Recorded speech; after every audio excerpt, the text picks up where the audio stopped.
मधुबनी को मुंबई बनाएंगे, उसके बाद गया को गुरुग्राम बनाएंगे और इस तरह से पटना को काब बनाएंगे, पटना के पुणे बनाएंगे। तो ये आप समझ लीजिए कि इनका 20 साल का विकास का दावा जो कर रहे थे कि विकसित बिहार हम विकास किए हैं, 20 साल का मौका मिला। जिस सरकार को 20 साल का मौका मिला और पानी निकासी का भी व्यवस्था जो सरकार नहीं कर पाई, वो कौन सा विकास का मॉडल है?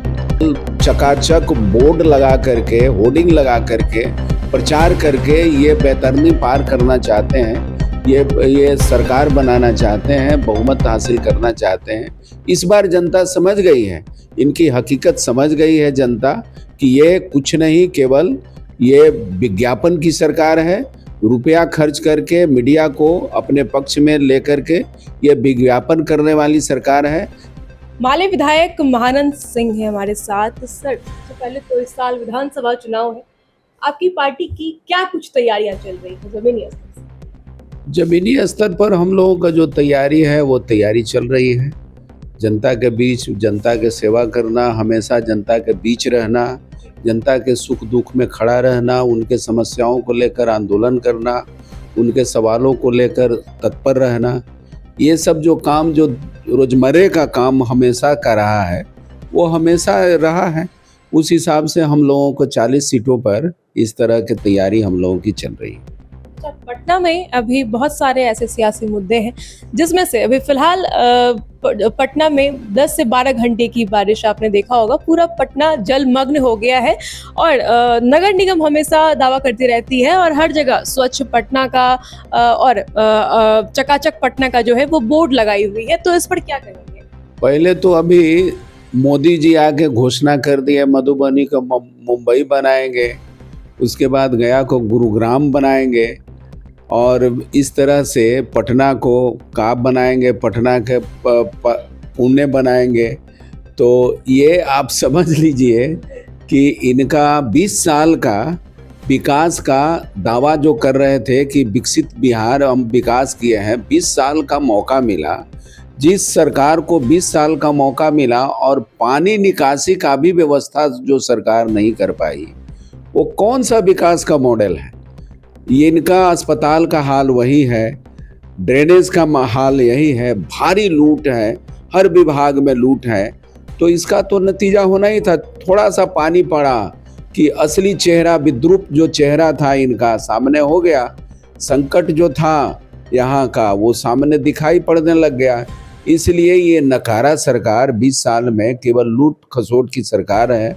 अभी कैग का जो रिपोर्ट आई है जिसमें 70,000 करोड़ रुपया का घोटाला हुआ है, हम कह रहे हैं कि वो पैसा गया कहाँ? इसी सब का काम हुआ नहीं, पैसा निकल जा रहा है। नाला बना नहीं, पैसा निकल जा रहा है। तो ये सब काम जब होगा नहीं या पैसा निकलते जाएगा तो मैं समझता हूँ कि उसका तो असर दिखेगा ही। इसलिए ये सरकार के असली चेहरा उजागर हुआ है और ये सरकार विकास के मामले में फिसड्डी, इनका पुल जितना जो बना था एक एक करके ढह रहे हैं, पुल ढह रहा है, इनका स्कूल समाप्त हो रहा है, मर्ज कर रहे हैं, अस्पताल के हालत दयनीय है, सड़क का हालत दयनीय है, शहर का हालत दयनीय है।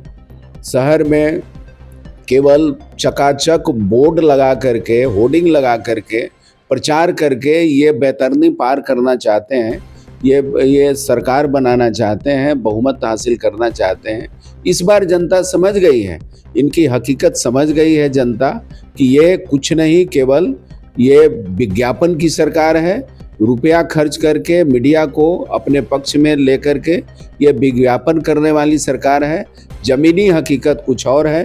थोड़ा सा पानी पड़ा, रात भर थोड़ा सा बारिश हुआ, ज़्यादा बारिश भी नहीं हुआ कि सीएम हाउस में पानी घुस गया, डिप्टी सीएम हाउस में पानी घुस गया, पूरा सड़क पर जो है भर ठेहुना से ज़्यादा पानी है।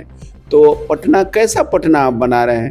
कैसा पटना है कि लोगों को चलना मुश्किल हो गया है, लोगों के पानी निकल नहीं रहा है, लोगों को आने जाने की संकट है। तो इससे तो स्पष्ट होता है कि शहर के निर्माण के मामले में जो मानदंड है, उन मानदंडों का कोई ख्याल नहीं है और सारे पदाधिकारी को, सारे लोगों को, जनप्रतिनिधि को लूटने के लिए छूट दे दिया गया है। मैं समझता हूं कि ये सरकार की असली हकीकत सामने आया है। पटना के सारे पॉश इलाके में पानी भर गया है, जलमग्न हो गया है। चाहे आप वो पटना जंक्शन की बात करें, जहां लोग दूर दूर से आते हैं ट्रेन पकड़ने के लिए, लगेज, एक हाथ में जूता चप्पल उठाए हुए हैं, एक हाथ में लगेज है, वहां लोग त्राहिमाम हैं। कंकड़बाग की बात करें तो कमर भर पानी है। ये मैं समझता हूं कि ये बहुत दिनों के बाद ऐसा हुआ है। तो ये 20 साल के सरकार की यही उपलब्धि है। 20 साल के सरकार के उपलब्धि में आप देख लीजिए कि पटना जंक्शन पर पानी भर गया। आज तक तो ऐसा नहीं हुआ था, लेकिन भर गया। आखिर कौन इनके जिम्मेवार है? आप 20 साल से जमे हुए हैं, सरकार में हैं, हर तरह से आप बात कर रहे हैं कि हमारे यहाँ इतना है, ऊपर से लेके नीचे तक डबल इंजन की सरकार है, पैसा की कमी नहीं बताते हैं। फिर भी ये सब क्यों हो रहा है? पॉश इलाका जहाँ वही लोग सुरक्षित नहीं है तो आम जनता के बीच के क्या हाल होगा?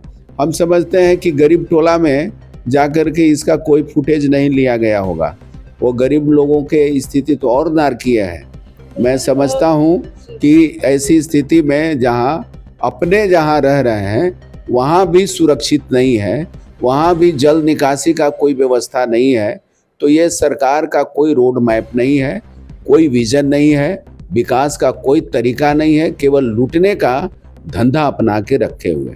अगर बात करें विधानसभा की तो उसके आगे भी जलमग्न है और सीएम हाउस भी जलमग्न ही है। आगे पूरा पानी लगा हुआ है। जहाँ एक तरफ पटना को स्मार्ट सिटी कहा जा रहा है, बड़े बड़े पोस्टर बोर्ड में ये बताए जा रहे हैं कि हम सड़क बना रहे हैं, विकास बना रहे हैं, अपना कार्यकाल गिना रहे हैं, वहीं दूसरी ओर पटना सिटी का असलियत दिख गया है। ये असलियत जो है स्मार्ट सिटी को मुंह चिढ़ा रहा है। मैं यही कहूँगा कि असली जो हकीकत है, स्मार्ट सिटी का मतलब क्या है? बिजली बेहतर हो, सड़क बेहतर हो, पानी का जल जमाव नहीं हो, इलाज का व्यवस्था हो, बेहतर इलाज हो, पढ़ाई हो। स्मार्ट सिटी का क्या मतलब होता है? स्मार्ट सिटी का मतलब है कि अस्पताल में जाए तो नंबर न मिले, ये पानी जल जमाव इतना हो कि आपको चलना फिरना मुश्किल हो जाए, स्कूल की स्थिति दयनीय हो जाए, सड़क का स्थिति दयनीय हो। ये सब सारा पिछड़ापन है और नाम स्मार्ट सिटी है। कैसा है भाई स्मार्ट सिटी? ऐसा है स्मार्ट सिटी तो हम समझते हैं कि ये केवल मुंह चिढ़ाने वाला पोस्टर लगाया गया है और जनता को आंख में धूल झोंकने का काम कर रहा है। और ये चाहते हैं कि केवल हम ये पोस्टर के जरिए, ये प्रचार के जरिए जीत जाएंगे। इस बार जनता इनको सबक सिखाएगी और 2025 में इनके जो कारनामे हैं वो कारनामे के खिलाफ जनता इनको हर हालत में गद्दी से उतारने का काम करेगी।